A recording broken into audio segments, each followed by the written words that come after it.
The enemy always wants you to believe that you are going through your pain alone, that you're going through your hurt alone, and that nobody understands what it is that you're going through.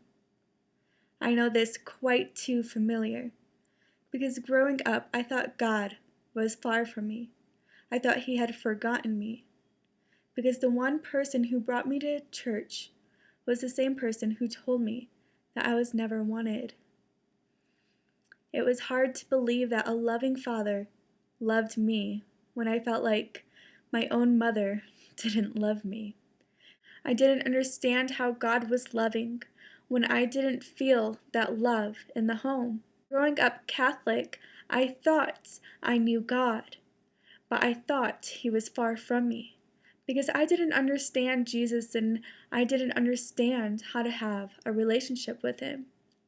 I thought I had to do things on my own because I was constantly told how stupid, fat, and ignorant I was. I didn't see any love. And quite honestly, it hurt so much to the point that I started to self-harm myself. I began cutting myself and treating my body wrong. I began smoking cigarettes when I was 11, started drinking alcohol when I was 13, and I would agree with thoughts of suicide because I thought maybe they would show me they love me then if I were gone. But you see, that was the scheme of the enemy. He doesn't want you to know that you are loved by God. And since God never really answered my prayer in putting me miraculously into a new family, I thought He was far from me. I didn't think He heard my prayers. So I began to forget about God. And it took me at least 10 more years to find out that He really does love me. You see, at the age of 22, I was asked to try hard drugs for the first time, and I saw no reason not to. I said, why not? They already see me as this person, and it consumed my life for 3 years. And for those 3 years, it was a false protection, because for once in my life, I felt no pain, no worry, no shame. I simply just did not care about life. But you see, I was suppressing my emotions, and I was self-protecting my own self, not knowing that I was causing walls between me and God, and ultimately other people, damaging multiple relationships. And so it was in an overdose state that I cried out to the Lord and I asked Him to deliver me from my drugs. And that morning He did.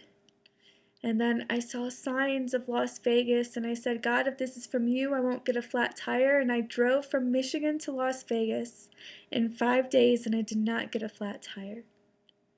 And I said, okay, God, I guess You want me to be here, so I'm going to stay. And it took about 6 months before I went to church at Central Christian Church. I went there at 8 o'clock in the morning one morning because my roommates were doing drugs in the living room, and I asked myself, where won't the devil go? And I decided that it was at church that maybe the devil wouldn't go, and I received prayer there. And from there, I continuously went to that church, and I got baptized 6 months later, and I enrolled at school at Lincoln Christian University, and I received my Christian ministry degree last year. And I'm currently in the Marriage and Family and Therapist program for my master's.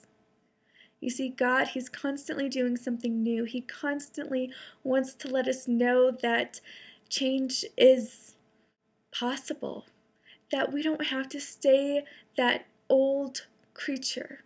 We don't have to stay that old person. We don't have to have those old identities on us any longer.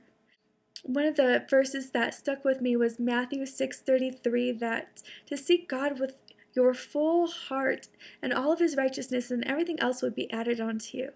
I already knew that a day had a trouble in its own, so I wasn't doing so much that I couldn't handle.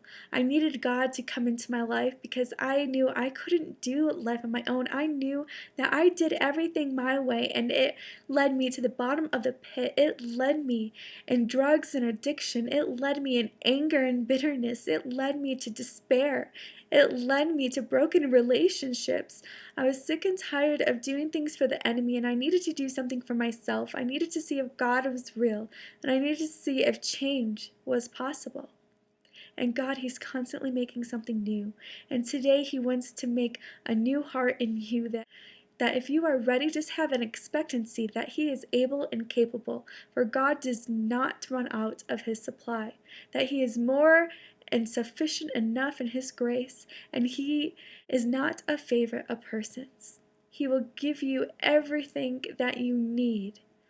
So just believe in Him, because He is real and He is alive and He is working in your heart today. God bless.